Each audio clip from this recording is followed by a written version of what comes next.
we go to the same church. Yeah, we go to the same church. We didn't from the beginning. Right. When I came here, our church was the first Welsh Baptist church. And it burned down in 1957, and it was remodeled again.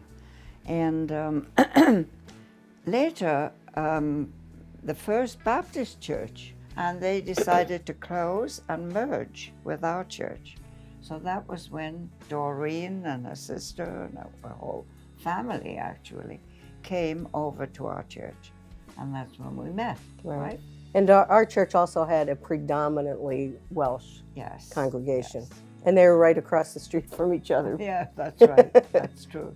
I know when my family came, when my mom and our grandmother came, I often wondered why she went to First Baptist instead of First Welsh Baptist. But I think it was because she wanted to assimilate, and that church was in English. The services were in English. Yes. And my grandmother didn't go to church. They were very poor. Shortly after she came over with the younger children, her husband passed away.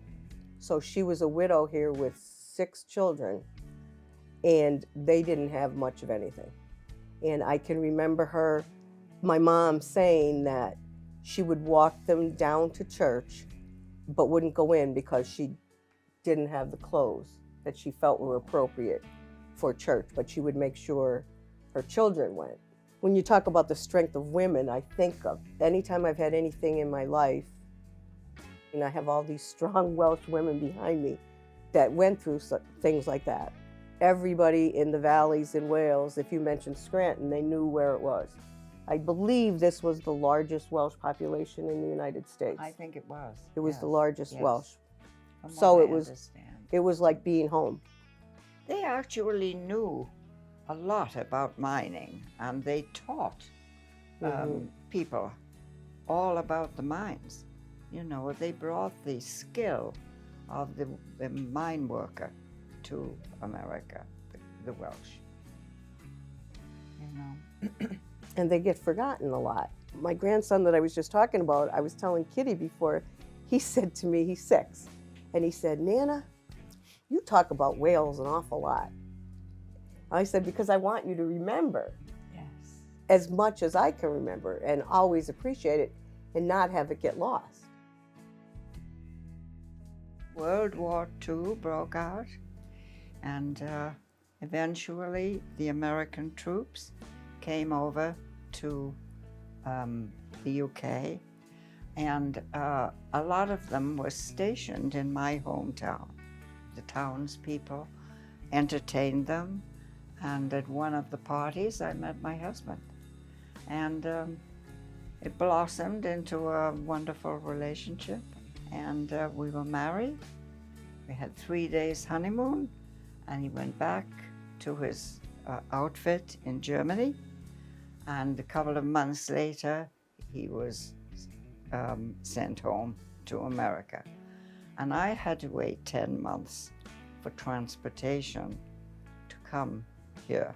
And I came over on the Queen Mary with thousands of other GI brides, they called us. And I can remember sailing up the Hudson and past the Statue of Liberty and watching all the cars come down the Henry Hudson Parkway. And my husband was meeting me at Pier 90 in New York. And that was the beginning of my life here in America.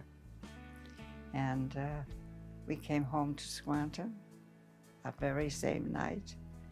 And I arrived in 1613 Lafayette Street, Scranton, where his mother lived. And they were all there, the family was there. They were wonderful, they gave me a wonderful welcome. So I lived there for, 41 years. And until my husband passed away. Kitty used to, even though she will tell you she doesn't speak Welsh, she can read Welsh. Yes. And so when my children were little, and our church used to have Gamanfaganis, and if you're familiar with those, they are Welsh singing festivals, and quite exuberant and just lovely. Yeah. But she used to teach the children in the church counting goats How to pronounce the in Welsh. And the children used to sing. And they did that Welsh just like the Welsh children. They were Yes. wonderful. Ein tad ar hwnnwyd yn y nefoedd, sanctaeddiad dy enw, delyd dy dairnas megis yn y nef, felly ar y ddair hefyd. Daro I ni hew, ddau bara bainyddiol, a ma ddau ni ein dyledion, fel y myddaion ninnau un dyled. Going back to our church, which you could see is a big part of both of our lives, it's really interesting. It used to be, obviously, basically a Welsh church.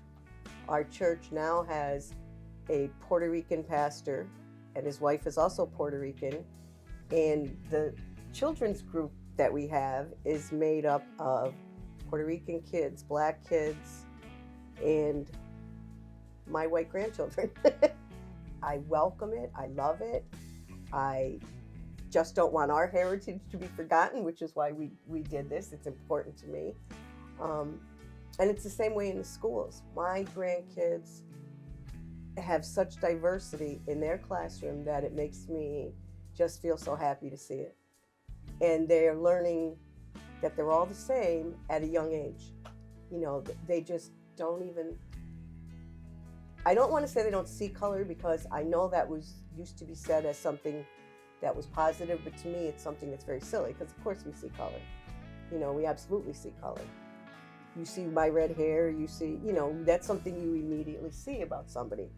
But they just interact with everybody just like the same. And that is such a beautiful, beautiful thing for me. I would hope that our young people get to know more about the cultures of those, the people that are coming here, you know, the different people that are coming here. And I hope that for the city of Scranton, that the education is really as good as it can possibly be. My hopes, particularly for Scranton, have a lot to do with what you just said. I was smiling as you were saying it, because my hope is that these schools get fair funding. Because I, as a retired teacher and still have such an interest in the schools, I don't think a child's education should be determined by the zip code. I know from being a product of Scranton schools and teaching there, and my kids being products, and now my grandkids are going there, that you can get a fabulous education here. With all they just don't have the money, and with all the cuts, it's the musics and the fine arts and the things like that get cut. So my biggest hope is that we, as a nation, as a city, as a state, realize how important our children's education is.